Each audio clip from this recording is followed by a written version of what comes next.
ആഹാ കരിമോനെ. കരിമീനാണെങ്കിൽ എടുത്ത് വെച്ചങ്ങ് തിന്ന്. കരിമോൻ. എന്റെ ദൈവമേ, ഈ ഇതുപോലെ മീറ്റർ ധരിക്കുന്ന കുടുംബത്തിലാണല്ലോ ഞാൻ വന്ന് കയറിയത്. നിങ്ങൾ തമ്മിൽ മീറ്ററിന്റെ കാര്യത്തിൽ പല വിഷയവും ഉണ്ടാവും. പക്ഷെ നാട്ടുകാരുടെ മുമ്പിൽ നീ ഇപ്പോഴും ലീഡിങ് ആർട്ടിസ്റ്റാ. അതൊക്കെ പണ്ട്. ഇവളെ ഇനി നാട്ടുകാർ പറയാൻ പോന്നേ ഉള്ളു. ഞാൻ ഇനി നാട്ടുകാരുടെ മുന്നിൽ എക്സ്.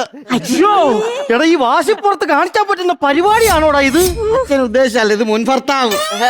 ഭാഗ്യം. ഇല്ലെങ്കിൽ ഞാൻ ഇവനെ കുളിരല ഗ്രൂപ്പിൽ കാണേണ്ടി വന്നേനെ. എടി അത് നേരിട്ട് അങ്ങോട്ട് ചോദിച്ചാ പോരെ, എന്തിനായിട്ട് വലിക്കുന്നത്? ലാഗടിക്കുന്നില്ല, പറയാം. വിളിക്കാൻ വന്നതാ. ആ ഒരു സുപ്രഭാതത്തിൽ നീ ഇവളെ പെണ്ണ് കാണാൻ ഇവിടെ വന്നു. മറ്റൊരു സുപ്രഭാതത്തിൽ നീ ഇവളെ കല്യാണം കഴിച്ചു. വേറൊരു സുപ്രഭാതത്തിൽ നീ അവളെ തിരിച്ചു ഇവിടെ കൊണ്ടുവന്ന് നിർത്തി. ഇവിടെ വന്ന സ്ഥിതിക്ക് ഞാൻ ചോദിക്കുന്നത് നിന്നോടാണ്. എന്തോ അച്ഛാ? എടാ, അച്ഛൻ ഇപ്പൊ എത്ര സുപ്രഭാതം പറഞ്ഞടി?